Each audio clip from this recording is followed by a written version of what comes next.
Christina Calayca, a spiritual and hardworking young woman, was a faithful and passionate volunteer and upcoming educator in Toronto, Canada. Her undying, go-getter personality and dedication to her family and church were cut short by an unexplainable, unsolved disappearance in August of 2007. Leaving all who knew her across the Cabbagetown neighbourhood of Toronto and the entirety of Canada at large, grasping for answers in a sea of evidence that drowned us all in doubt. As a hope to provide more substantial reasoning built upon observable evidence and situational analysis, this is an examination of Christina Calayca's disappearance at the Rainbow Falls Provincial Park and the mysteries of Ontario's expansive backwoods. But first, I'd like to thank Magellan TV for sponsoring today's episode. If you've been watching Cold Case Detective over the last year, you will have heard us talk about our partnership with Magellan TV, a truly amazing find and rising star in the streaming world.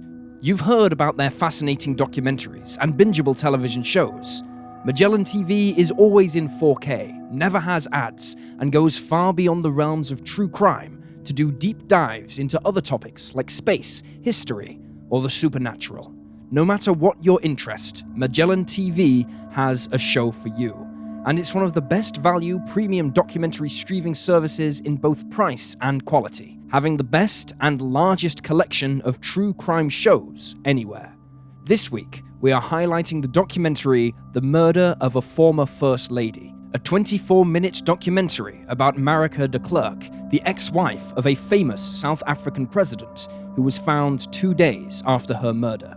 Magellan TV covers the media frenzy that came after the murder, as well as the trial that made headlines across the globe. The show highlights how the police failed de Klerk, who wasn't deemed eligible for police protection simply because she was no longer married to the president, who had left her for another woman. It balances political intrigue along with a very personal story of human suffering and the way that loss can affect everyone around you. This show is part of their new content, along with the other 15 to 20 hours of new content they add to their library each week. Magellan is all about the drama of real life, just like us at Cold Case Detective. They show the enduring quest for justice, detectives and victims who can never rest until perpetrators are caught, alongside the lives of serial killers and famous unsolved cases. Use the link in the description to get a free month trial and jump into the story of the murder of a First Lady and other bingeable documentaries at Magellan TV. And now let's dive in with today's mysteries.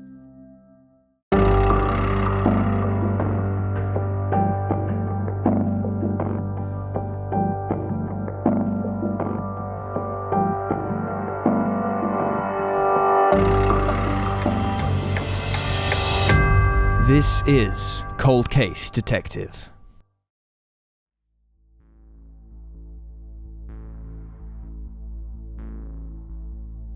Christina Calayca was born on December 10, 1986 to Mario Calayca and Elizabeth Rutledge in the Greater Toronto area. Just 6 years prior, Elizabeth had emigrated to Canada from the Philippines in 1980, joining a community of rich Filipino culture in Toronto alongside a few extended family members, seeking to begin a family of her own. Thus, Christina was born only a few years later. Her father wasn't a huge part of the family after her birth and left when she was only 1 year old, but she was raised by her fiercely independent mother nonetheless.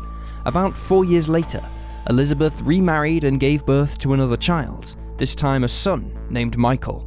She was determined to make the life for her children as bountiful and smooth as she could, aided all the way by Christina's love for her younger half-brother and willingness to help take care of him. As a young girl, Christina soon found a refuge at her local church, where she swiftly made friends with fellow members of her congregation and developed a deep-rooted love for the community around her. Christina's mother, Elizabeth, had been raised as a devout Catholic and promised to bring up her own children with a strong hold on faith and spiritual teachings. Christina embraced this full force, spending free time even as a young child within the walls of her church. As she grew from childhood into adolescence, she sought more opportunities to volunteer, particularly with the fellow youth at her church and after-school programs. If one thing was for certain, it was Christina's uncanny ability to nurture relationships with kids, guiding them through rough patches or simply educating them through creative efforts. The kids were just as attached, holding on to Christina's every word, calmed by her bubbly spirit and soft-spoken demeanor. It was a match made in heaven. Christina knew her future involved leading students and sharing the wisdom she gained in both school and church. Thus, she made that her dream, focusing on education and further volunteer efforts as she entered high school and beyond. After a very successful 4 years of high school, Christina quickly enrolled into a local community college to study early childhood education, whilst continuing to volunteer around Cabbagetown. To help aid her daughter's dreams, Elizabeth, building a business of her own, worked odd jobs around town, such as a cashier and a caretaker, to support her daughter's secondary schooling. Christina never forgot her mother's sacrifice and vowed to, one day, repay the favor. That day came after Christina received her early childhood education certificate in 2006, when Christina graduated from college and entered the hustle and bustle of adulthood. She secured a job at the daycare at St. Bernadette's Family Resource Center, working long 9-hour days, constantly helping the children with their schoolwork and expanding their imaginations. It was exhausting employment, but Christina embraced it with all of her heart and mind. She even took her earnings and split part of her paycheck to assist with half the rent with her mother, a payback she'd promised in return for all her years of sacrifice. It was a beautiful gesture, and just a microcosm of Christina and Elizabeth's connection. Alongside the daycare position, Christina always helped organize events and other activities around Cabbagetown as well. She was a huge part of Youth for Christ, an international Filipino organization that aided young people seeking spiritual inspiration and helped plan their largest conferences at their local chapter. And of course, as with everything else in her life, Christina's desire to help everyone leaked back into her relationships with her close Filipino family, helping organize her mother's massive 50th birthday celebration. Sadly, however, it was through these multiplying efforts and jobs that Christina wore down, and when she sought a weekend of relaxation to de-stress from life for just a moment, she met a mysterious fate, a fate that led her into the woodlands of rural Ontario, never to be seen again amongst the Rainbow Falls.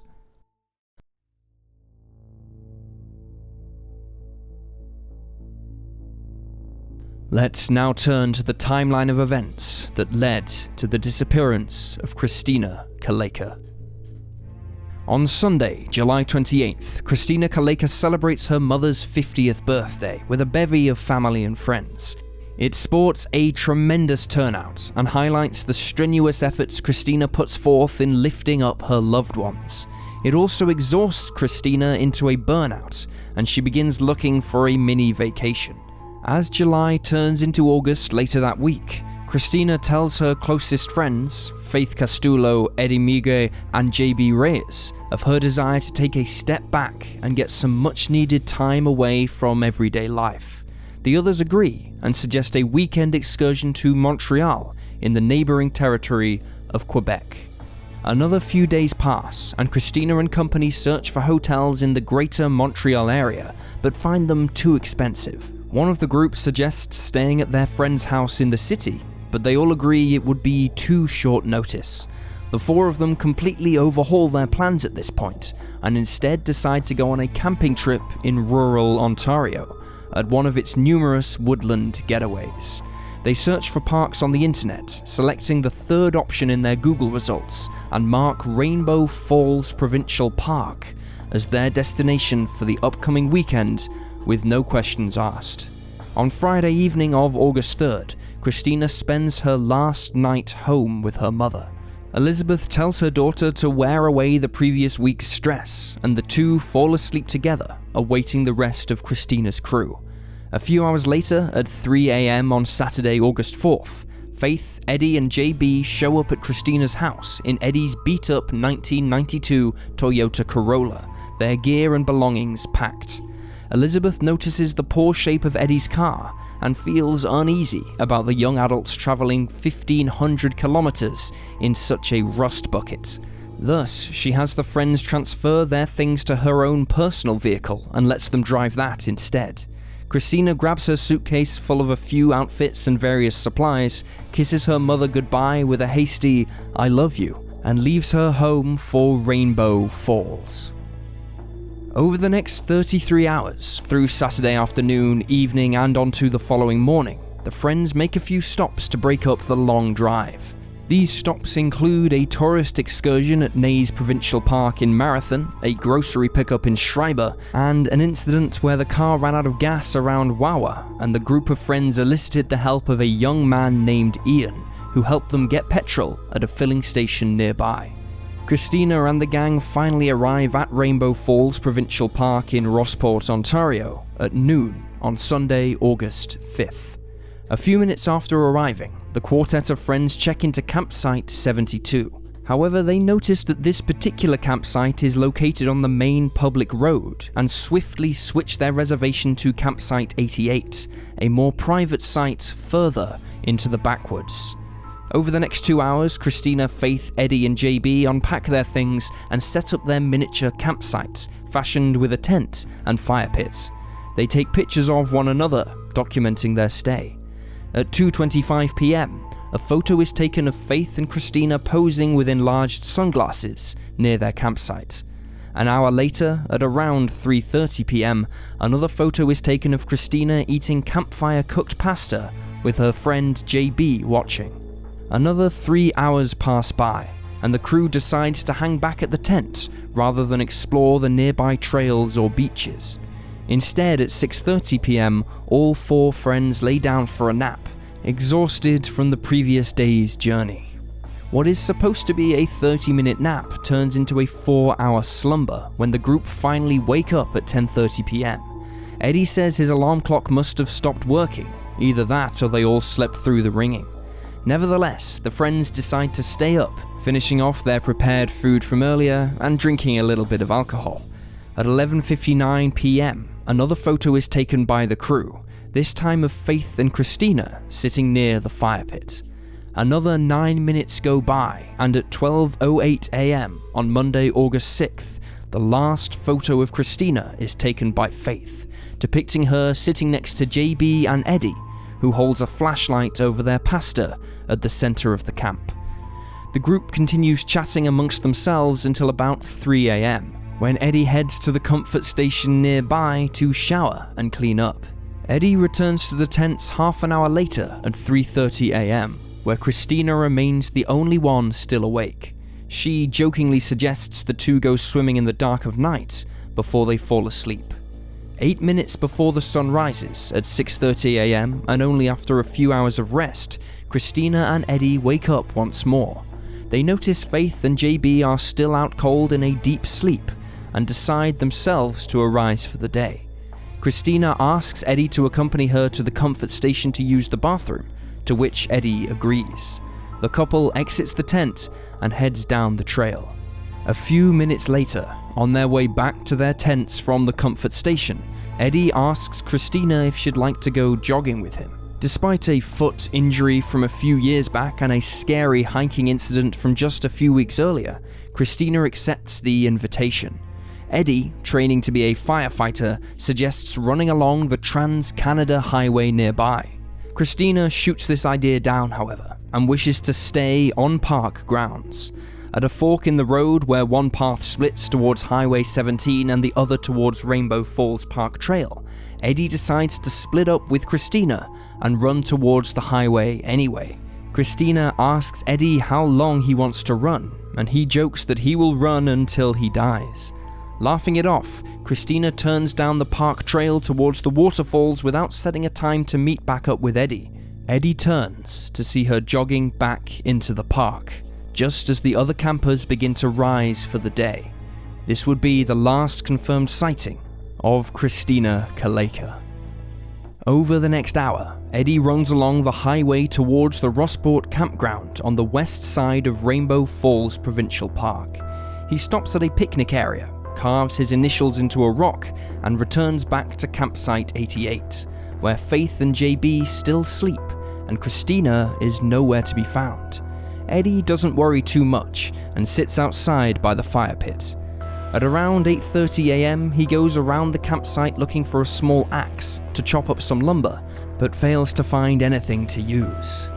30 minutes tick by, and at around 9 AM, a man by the name of Paul Gauthier steps out of his RV located on the Rossport campground site in Rainbow Falls, about 5 kilometers from campsite 88 on the White Sand Lake side.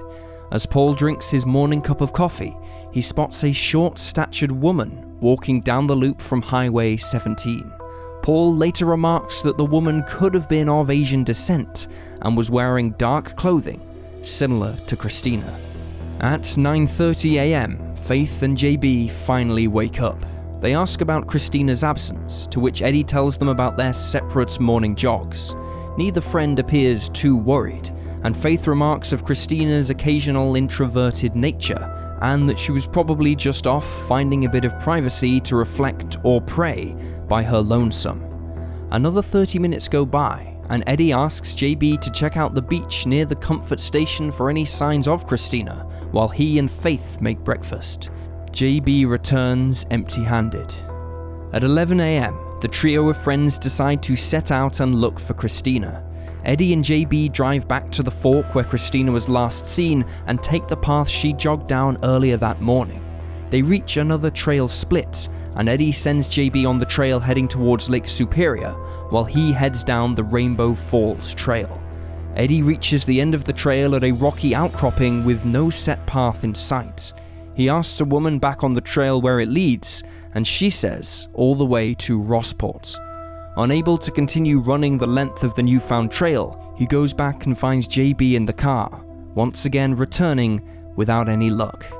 At 1:45 PM, Eddie and JB return to campsite 88, where Faith waits for them, finding no answers herself. The trio leaves a note behind in case Christina returns to find them missing, letting her know they've gone to Rossport to expand their search. At around 2 PM, the three friends stop at the Rainbow Falls gate to pick up a few trail maps for the area. The person working the gate asks about their intentions, and they inform the worker of their search for Christina and plans to head to Rossport to look for her. The worker tells them that it's highly improbable that Christina made it all the way to Rossport on foot, as it's 12 kilometers away, and instructs them to alert the Ontario Provincial Police, called the OPP, immediately. Within the next 30 minutes, the OPP Northwest Region Emergency Response Team learns of Christina's disappearance and sets forth a complete search and rescue mission, comprised of helicopters, a float plane, and other assorted aircraft fitted with GPS trackers, infrared cameras, and sonar detection for the vast bodies of water surrounding the Rainbow Falls. About an hour and a half later, around 4 PM, Elizabeth Rutledge gets a call from the OPP, announcing that her daughter has gone missing. She alerts her family members and purchases flights to the Rossport area at once.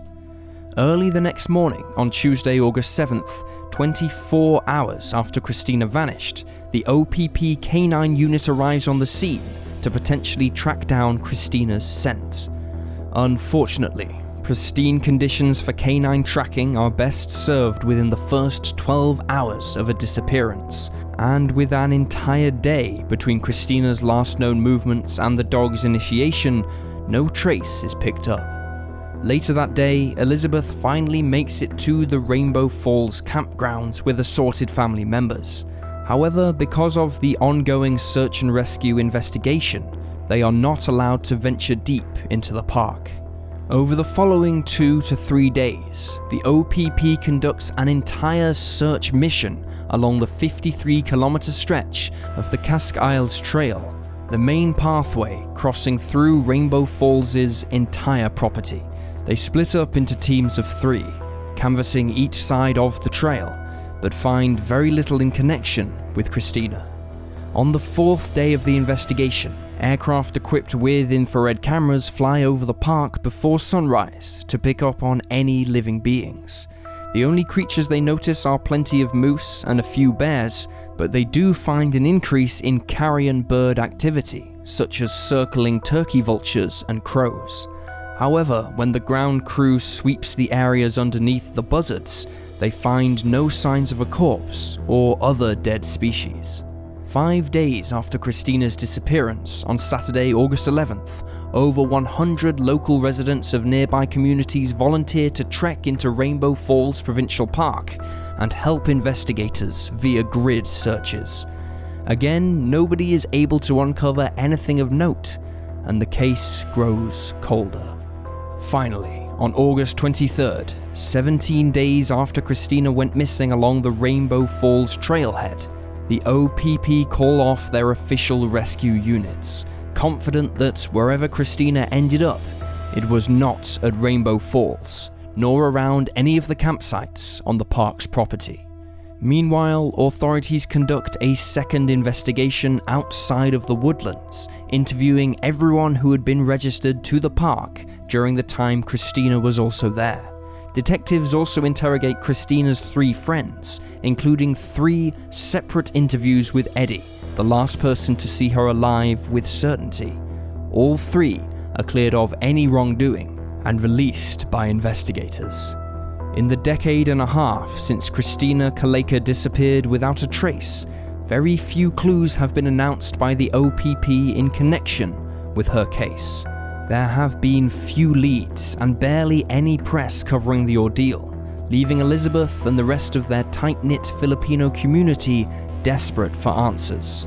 To this day, Elizabeth and her family still conduct infrequent searches of Rainbow Falls Provincial Park, hoping one day they might stumble upon that lost piece of evidence that might just bring Christina's fate to light.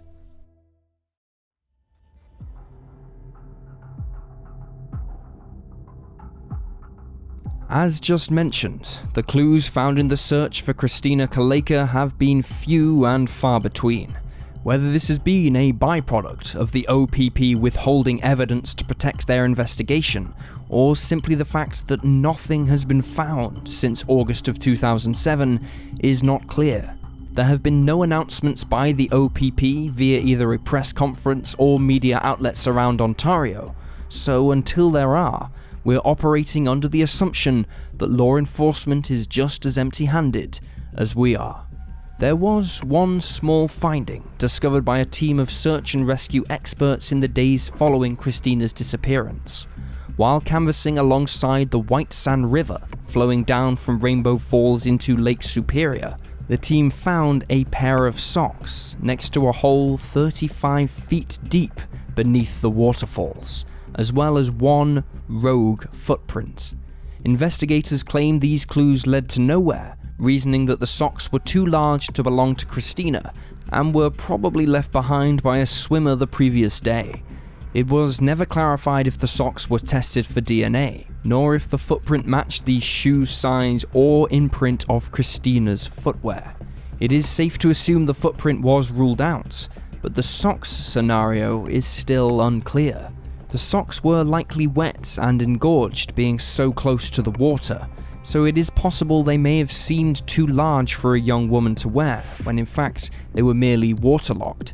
In a theoretical scenario, it could make sense that Christina jogged all the way to the waterfall to gain a bit of reflection time that her friends mentioned she might have been looking for.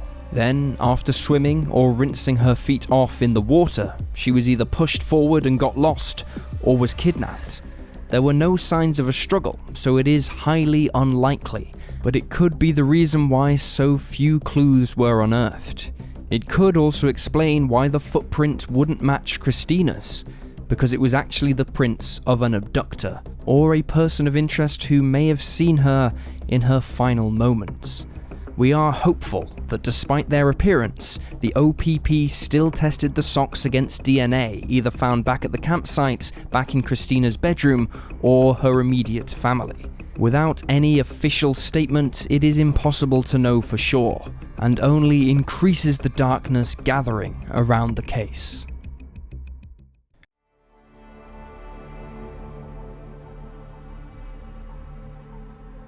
Let's now turn to the most prominent theories surrounding the disappearance of Christina Calayca. The simplest theory that pertained to Christina's disappearance, especially during the initial investigation in the weeks following August 6th, was that she had gotten lost in the wilderness and failed to rejoin civilization, perishing due to the elements and being an inexperienced camper. These theories stemmed from the fact that rural Ontario is an easy place to lose track of your whereabouts, especially in the heavy woodlands surrounded by endless forests.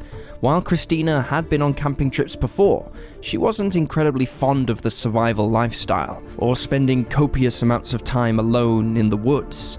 There is a large gap between a relaxing camping getaway for a weekend and meandering into infinite trees where the road back is more than obscured. In fact, less than a month prior to the Rainbow Falls excursion, Christina went on a miniature hiking day trip with the same crew of Faith, Eddie and JB at Seaton Hiking Trail in Pickering, Ontario. Whilst in the woods, the gang got lost, and Christina specifically was rattled by this. She prayed she would get out alive, and of course she did in the end. But this tale does show Christina's hesitant demeanor and tepid relationship with extreme survivalist outdoorsmanship. However, this point is actually part of the argument used against this theory. If Christina was wary about getting lost, why would she stray from the set trails of Rainbow Falls and even risk the chance of wandering off? Sure, Faith told reporters later that Christina liked her moments of solitude, but mere weeks after a traumatic experience in the woods, it just wouldn't make sense for Christina to put herself back into harm's way. Christina's uncle, later interviewed by reporter Kate Baker, noted that Christina was fearful of many things, including wild animals and spiders and other foreign insects. It just doesn't paint a picture of someone ready to jump into the expansive wilderness. It wasn't just Christina's personality that led investigators away from these theories, however.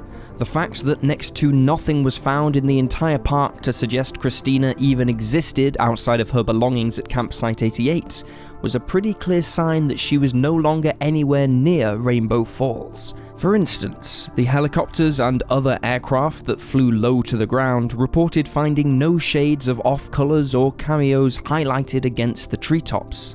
Experts say that anything of any color, even the neutral shades Christina was wearing that day, stick out quite clearly against the greens of nature, and would certainly have been picked up by trained spotters during the search. Rescue operatives also combed each side of the Rainbow Falls trailhead where Christina was last seen on multiple occasions, finding no man-made trail leading away from the main road or spot in the trees where someone could have forced their way through.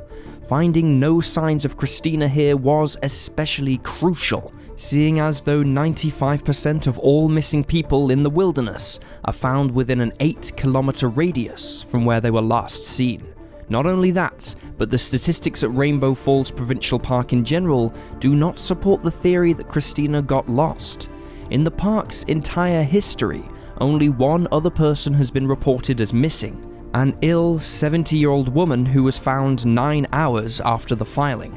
For a place known for its family-friendly atmosphere, large events, and generally enclosed property lines, someone getting lost inside is just not supported mathematically or practically. In a similar vein, some people wondered if Christina had gone off the trail only a short distance, but rather than getting lost, was attacked by a wild animal and dragged off. There is a considerable black bear population in and around Rainbow Falls, in addition to wolves and other predators, and the OPP leaders were quick to point out their possible complicity. However, it was quickly ruled out when multiple black bear experts were questioned on the case and informed investigators that it didn't make much sense.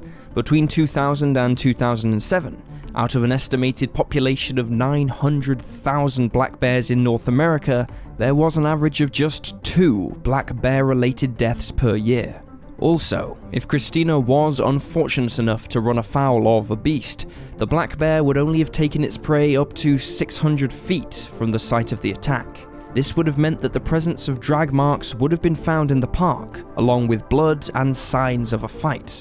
In terms of a wolf attack, well, they are even less likely to kill humans, with only one reported case of a wild wolf-related death in North America around 2007. Again, without drag marks or human remains, it is highly unlikely an animal killed Christina and pulled her away. Even the greatest human killers don't leave behind pristine crime scenes, so to think a wild creature could attack and leave no evidence is nonsensical. So, if it wasn't animals or the harsh backwoods that ensnared Christina, was there anything else in the park that could have lured her into danger? Obviously, there were plenty of fellow campers in the park at the time, most of whom have been vetted and cleared by the OPP. But what about the last person to see Christina? We detailed earlier about how the OPP interrogated Faith, Eddie, and JB on 3 separate occasions before ruling them out. But people still question Eddie's behavior that August morning. Mostly, these theorists question why he would randomly suggest a jog to Christina, and furthermore, why would she oblige? As was previously mentioned, Christina had a foot injury not too long before the camping trip, in which a needle jabbed into her foot and inflamed the tendons, causing her pain when standing or walking for extended periods of time. She also wasn't an active jogger, only going for light runs on rare occasions. So could Eddie have made the story up and persuaded Christina to go with him into the woods for other reasons? Well, the answer is almost certainly no. Firstly, Eddie had an incredibly promising future. He was training to become a firefighter and was an active volunteer. He also had absolutely zero motive to hurt Christina. They were great friends and leaders in their Youth for Christ chapter. Neither Faith nor JB mentioned any animosity between them, and they got along in front of other family and friends just as well. Secondly, if Eddie did want to harm Christina, why wait until they were at Rainbow Falls? The group went on other trips, including the hiking trip to Seaton where Christina actually got lost. Why not act then? Sure, leaving Christina behind in a campground 1,500 kilometers from home was not the best idea. Could he have sacrificed a jog along the highway to run back with Christina instead? Of course. But these choices do not place the blame on him in any way. Christina was an adult and independent enough herself. She didn't need supervision. Regardless, the OPP ruled out any involvement of Eddie, and when taking a step back to look at his character, it is fairly obvious he's in the clear. Another unpopular theory that is still worth mentioning revolves around the idea that Christina ran away on her own, disappearing intentionally and leaving the campgrounds of her own volition. Now, this would definitely explain why not even a semblance of a trace was found in the direct aftermath of her disappearance, and maybe why she so readily split up from the group that morning. In terms of support, however, there aren't many facts to prop up this theory. There have been rumors that Christina was set up for an arranged marriage she was displeased with and was unhappy about where her life was headed. That is in complete contrast to all the information and testimonies we've researched thus far. Everyone surrounding Christina told police and the media that she was very content, passionate even, regarding her life circumstances, including her plan to return to school. Her relationship with her mother was as close a bond as mother and daughter could share, and she displayed zero fear or hesitancy around any of her community members. While it is still possible Christina strayed from the beaten path to find time to recollect and be in isolation during her trip, it is unlikely she intended to do it on a long-term basis, and had every intention of meeting back up with Eddie and the others that morning. She was acting like herself, arousing no suspicion in those last moments spent with her friends. Incidental behavior plays a huge role in runaway teenagers and adults, and Christina simply wasn't the type of person to camouflage disdain and attempt to escape her current life. Without a doubt, the most viable theory left in Christina Calayca's case file is that she was silently abducted near Rainbow Falls not long after leaving Eddie. How was this possible with so many campers around? Well, it's important to remember that while there were people awake and active at 6:30 AM, the park was not at peak operating hours, and there were plenty of spots along the Rainbow Falls Trail that were left unoccupied and unmanned. The trails were not busy, so if someone was lurking in the brush, they could do so for an extended period of time without having to interact with anyone else. The sun was also just barely above the horizon at the time, so the trailhead would have been covered by the shadow of the trees. Again, this would have been the perfect shroud for someone to hide within and wait for an unsuspecting victim. Once they confirmed Christina was alone, they could have jumped out, startled her, and kidnapped her, making minimal noise. The important question at this point becomes how the abductor got Christina out of the park undetected. If the person did not want to deal with dragging her body through the thick brush, they could have threatened Christina and told her to be quiet, and walked out pretending to be her friend or guardian, perhaps using a weapon to force her to obey.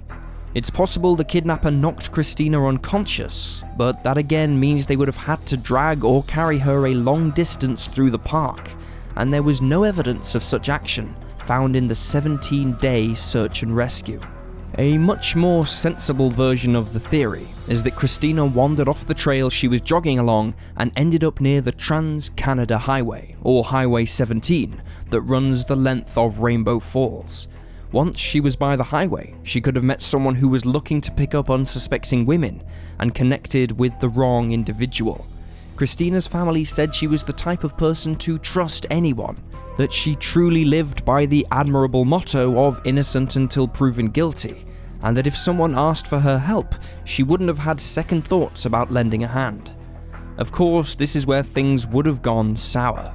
An amendment to this theory would be that wherever along Highway 17 this took place, it was far enough from Eddie's own jog along the highway, as he never reported seeing anyone pick up another person from his interviews. So, who might have picked Christina up? There aren't any known serial killers who operated in the Rossport area in 2007.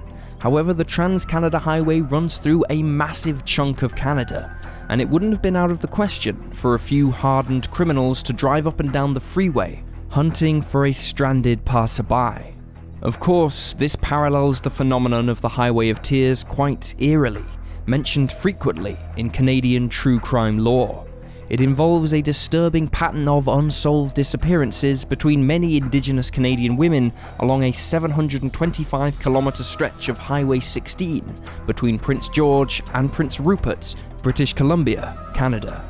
While this is quite far from Rainbow Falls, the potential for a copycat or other similar serial killer is not out of the question. Christina's case also loosely parallels another horrifying string of crimes in rural Canada's history, known as the Starlight Tours. Dating back to 1976, the Starlight Tours involved officers of the Saskatoon Police Department offering to drive drunk and lonely Indigenous folks back from bars and local establishments to the Saskatoon jail, where they could sleep off their stupor, only to transport them into the wilderness, strip them of their clothing and belongings, and force them to find their way back to civilization alone. Many of the victims were never heard from again, and the Saskatoon PD went under heavy fire for it. No officers have ever been convicted, but these accusations have accrued over the years, with some as recent as 2018, and there's mounting evidence that the Saskatoon PD is complicit in covering it up, in ways such as deleting the original 1976 incident multiple times from public forums. The Starlight Tours aren't just related to Saskatoon, however. There are plenty of Canadian citizens and Indigenous peoples who have shared stories of friends and relatives picked up by law enforcement, or people claiming to be so, only to be driven out into the wilderness and left to die. It should be noted that Christina Calayca is not an Indigenous Canadian, but a Filipino woman, and while she could easily be mistaken for someone of Indigenous descent, there is no evidence to suggest she was a victim of a starlight tour or similar phenomenon. We merely bring this up to suggest the possibility that Christina was picked up by someone along Highway 17, who offered to take her back to the Rainbow Falls Provincial Park entrance, only to be snatched and kidnapped once she got into their vehicle. If the Starlight Tours are merely a microcosm of the devastating racism shown towards Indigenous and Asian peoples of Canada, it is very possible that the horrors beset on the victims we know are beset on others we don't know about too. Again, we're not suggesting the Saskatoon PD were at fault in this case, but it points to a culture of crime that exists and is worthy of discussion. Whoever took Christina knew exactly what they were doing, and like the OPP believes, it was the act of a methodical killer who operated with precision and stealth to carry out the act that led to Christina's disappearance.